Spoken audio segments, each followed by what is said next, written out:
গত কয়েকদিন ধরে আমরা দেখছি, হয়তো নির্বাচনের আর যে 10-12 দিন বাকি আছে, আমরা দেখব যে অনেক নেতারা, শুধু হাতিয়ার কথা বলছি না, বাংলাদেশের প্রত্যেকটি অঞ্চলের কথা বলছি, প্রত্যেকটি জেলার কথা বলছি, আমরা দেখছি যে অনেক নেতারা মা বোনদের বাড়ি বাড়ি যে শাড়ি উপহার দিচ্ছে কিনা, মামা চাচাদেরকে পাঞ্জাবি উপহার দিচ্ছে কিনা, আমাদের হাতে 500, 1000, 5000 টাকা ধরিয়ে দিচ্ছে কিনা।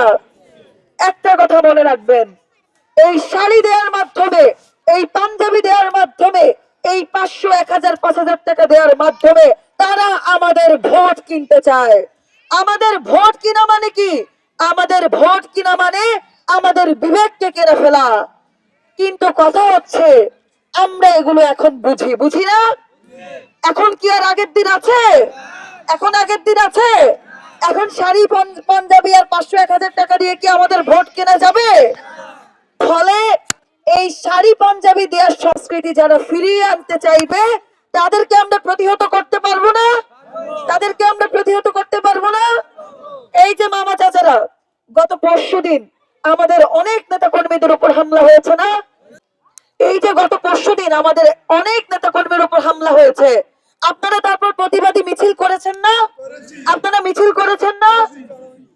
আমরা, যারা আমাদের উপর হামলা করে, বারবার আমাদের নেতা কর্মীদের উপর হামলা করে, আমরা তাদেরকে স্পষ্ট করে বলে দিতে চাই, আমাদের একজন নেতা কর্মীকে হুমকি দেওয়া হলে, আমাদের একজন নেতা কর্মীর উপর হামলা করা হলে, আমরা 1 লক্ষ ভাই বোন রাস্তায় চলে আসব।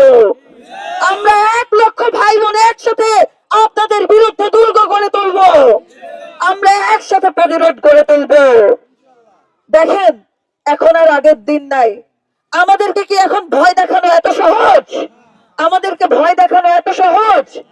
মনে রাখবেন, যারা এখন আগের মতো নির্বাচনের আগে ভয় ভীতির সংস্কৃতি ফিরিয়ে আনতে চায়, মনে রাখবেন, আপনারা যদি তাদেরকে ভয় পেয়ে পিছু হতে যান, আপনারা যদি তাদেরকে ভয় পান, তাহলে আগামী 5 বছর আপনাদেরকে ভয়ের মধ্যে থাকতে হবে।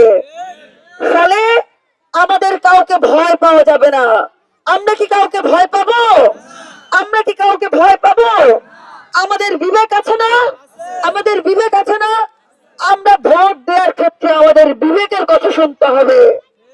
যে আমাদের জন্য লড়াই করেছে, যে আমাদের জন্য সংগ্রাম করেছে, নিঃস্বার্থভাবে ক্ষমতায় না থেকে, তার প্রতি কি আমাদের ইনসাফ করতে হবে না? তার প্রতি কি আমাদের ইনসাফ করতে হবে না? তার প্রতি অবশ্যই আমাদের ইনসাফ করতে হবে। ফলে মা বোন, আপনাদেরকে বলছি, নারীরা যারা আছেন আপনাদেরকে বলছি, আপনারা কত তারিখে ভোট দিতে যাবেন? কত তারিখে? আপনারা 12 তারিখে ভোট দিতে যাবেন। আপনারা ভোট দেওয়ার পরপরই কিন্তু বাসায় ফিরে আসা যাবে না। আপনাদেরকে সতর্ক থাকতে হবে না? মামা চাচা যারা আছেন, আপনাদেরকে ভোট দেওয়ার পর সতর্ক থাকতে হবে না? কেন? কারণ আমরা আগে দেখেছি, আগে আমাদের মা বোনেরা কিংবা আমরা ভোট কেন্দ্রে গেলে ভেতরে ঢুকতে পারতাম না। পারতাম? কি বলা হতো, আমাদের ভোট হয়ে গেছে। আবার আমরা দেখতাম আমাদের অনেক আত্মীয় স্বজন যারা মৃত্যুবরণ করেছে, তাদেরও ভোট হয়ে গেছে। আমরা সেটা দেখতাম না। এমনকি